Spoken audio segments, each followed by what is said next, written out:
Šiandien minime Lietuvos prezidento institucijos šimtmetį. Prezidento čia neturime, bet turime kandidatą į prezidentus, Sąjūdžio vieną iš iniciatyvinės grupės narį, dramaturgą, humanitarinių mokslų daktarą, daugelio knygų autorių Arvydą Juozaitį. Prašau.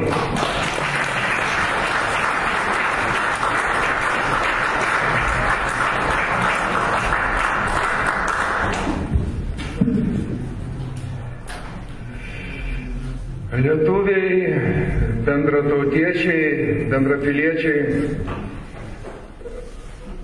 kai galvojau, kokiais žodžiais pradėti, tai pagalvojau tiktų labiausiai, kokie mes esame turtingi. Turtingi Smetonos atminimu.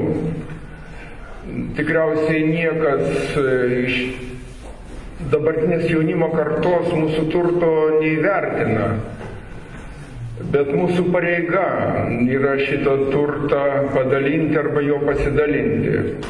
Ir kuo toliau eina laikas, skaičiuojant šią dieną, šito šimtmečio, tuo šis uždavinys svarbesnis tampa.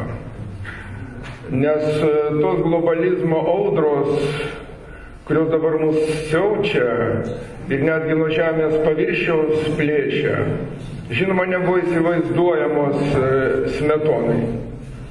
Mes ką tik tai girdėjom istoriko apžvalgą, kad Smetonos vaidmuo buvo ne globalioje erdvėje, o labai suskaidytoje ir kur dar nebuvo žinoma, kam kas atiteks, kokia teritorijos ar koks teritorijos kampas.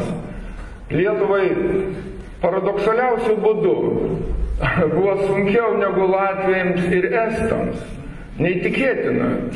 Turėjom tokią valstybę nuo marių iki marių ir ūmai mums sunkiau negu mūsų broliams šiaurėje. Mes vis nepripažįstami. Latviai, estai jau 1,5–2 metus po 20-ųjų džiaugiasi de jure pripažinimu, o mes dar de facto, tik tai kad gyvi, kad alsuojam, reikėjo pripažinimo laukti. Kažkas neįtikėtino. Tai štai, tada tas globalizmas spaudė mus į kampą, dabar drasko iš šitos vietos. Ir Smetonos figūra tampa ašinė. Norim to ar nenorim, jis yra ašis. Kaip gražiai pasakė Algirdas Julius Greimas, kam buvo reikalingas Smetona Lietuvoje. Nepasakė Lietuvai, bet Lietuvoje. Visiems, kas jį peikė ir kritikavo, o jis stovėjo ir liudijo Lietuvos nepriklausomybę. Koks tas liudijimas? Šiandien 4 balandžio. Ką tik tai, jeigu dabar grįžtume šimtmečio atgal, 18 kovo Eimutis nušautas čia pat prie Metropolio. Pirmas lietuvis Kaune, kareivis gynęs ką? Santravės kariuomenės amerikiečių dalinį ir įėjusius karininkus į Metropolį. Ir kas užpuolė? Vokiečiai. Kai buvo liudyta, ką tik tai gerbiamas Kaminskas skaitė, kas dalyvavo šitoj salėje, vokiečiams buvo palikta vieta. Vokiečių nebuvo, suolas buvo tuščias. O su lenkais dar blogiau. Tai štai tos dvi jėgos, kurios mus spaudė iš vienos ir kitos pusės, palikim šiuo atveju bolševikus, jos nieko gero mums nelinkėjo. Liūdniausia su lenkais, kadangi lenkai buvo mūsų istorijos likimo pakeleiviai ir netgi tokie pakeleiviai, kurie praktiškai pareikalavo iš mūsų vasalo padėties ir vasališko nusilenkimo, netgi vienu metu išnykimo Lenkijoje, ką žinome apie Konstituciją 1791 metų. Ir štai mes atgimstam, žinoma, Lenkijai tai yra neįtikėtina, kaip gali šitą Lietuvomanija, kaip kokia liga pagimdyti valstybę, o taip atsitiko. Ir Smetonai teko šitas vaidmuo, netgi jo išrinkimas prezidentu, labai negausaus iš tikrųjų inteligentų būrio, bet kuris ėmėsi atsakomybės. Šito būrio išrinkimu, iš jo sprendimas išrinkti Smetoną jau tada paliudijo, kad dabar nebe de facto netgi klausimas, prasidės de jure klausimas, juridinio pripažinimo Lietuvos. Taip ir atsitiko.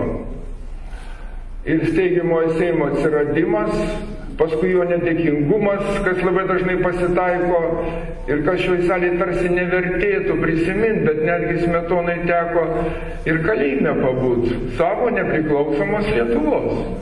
Štai kaip nesisakyk terbos ir kalėjimo.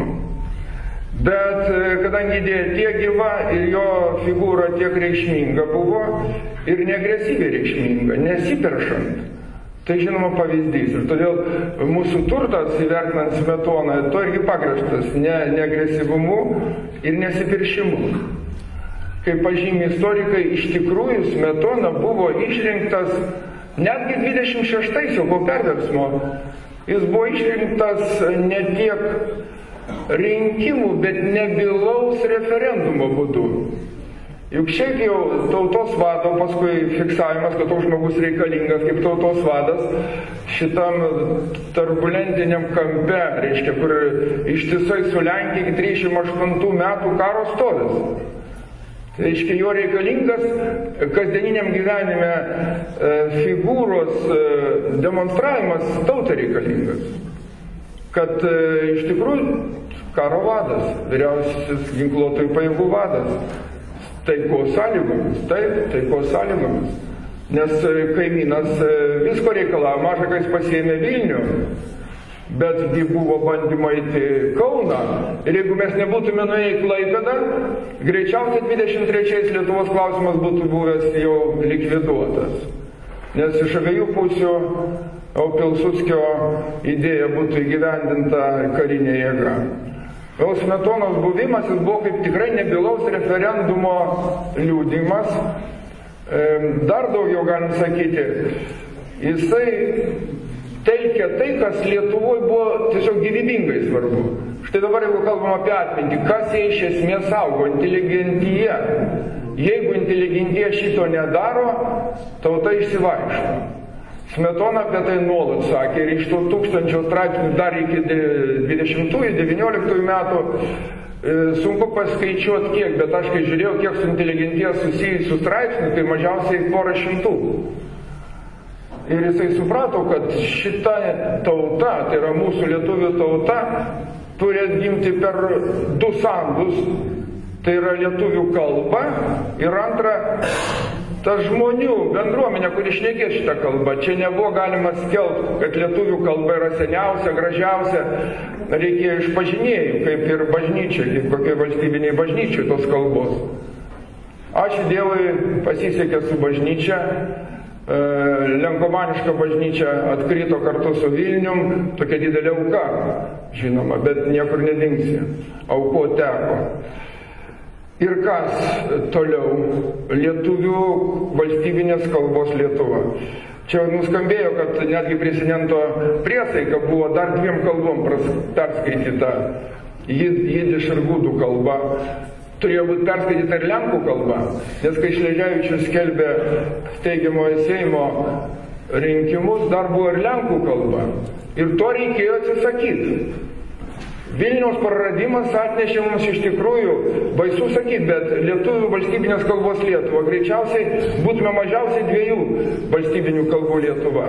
Nes šitą kalbą išpažino, šviesą, inteligentija, ta, kuri 1905 metais susirinkusi į didį Vilniaus Seimą, trečdaliu nesuprato, kas ten kalbama, buvo lenkiška, bet jau su Lietuvos autonomijos sąmonė. Bet darbą reikėjo baigti valstybinės lietuvių kalbos apoteozę, tą reikėjo įtvirtinti ir tas buvo padaryta Smetonos laikais. Ir štai dabar sakom, Smetonos laikais visai natūraliai, vėlgi tarsi liūdydami šitą nebylų referendumą, kad iš tikrųjų įvyko Ir tautos vadas ne veltui buvo, jis buvo reikalingas istoriniam liudijimui, kad mes galėtume prisiminti netgi didžiosios Lietuvos kunigaikštystės, didžiosios Lietuvos laikus lietuviškai. Šitai pradėjo Daukantas, kurio vardo aikštėje dabar stovi prezidentūra, ir šitai užbaigė Smetona. Be Daukanto nebūtų knygnešių epochos ir ant jo pečių atsistojo visi, ir Basanavičius, ir Kudirka, ir vasario 16-oji. Ir todėl dabar Daukanto aikštė yra tokia svarbi. Ten negali būti kosmopolitizmo židinys, ten negali būti dabartinės globalizacijos visos naujienos. Jų pakanka visur. Gatvėse, ant sienų, sielose, pilna globalizacijos. Bet kad būtų židinys, kur būtų aišku, kad jis skris paskutinis, jeigu teks skristi. Kad tai Daukanto aikštėje. Daukanto. Ten turėtų būti Smetona, simboliškai įsivaizduokim, nes tik taip turime susijęm tas dvi respublikas, dvi Lietuvas, vasario 16-osios, Baltijos kelio ir kovo 11-osios. Taigi, te padeda mums visos žemės ir dangaus jėgos. Ačiū. Girdėjote Arvydo žodžius, kurie nesiskiria nuo Antano Smetonos žodžių išsakytų idėjų. Todėl leiskite jūsų visų vardų čia susirinkusioje Arvydui įteikti medalį Smetonos 100-mečio jubiliejaus proga šitos aikštės. Vat matot, medalis yra dokumentas liudijantis, ane, šitą.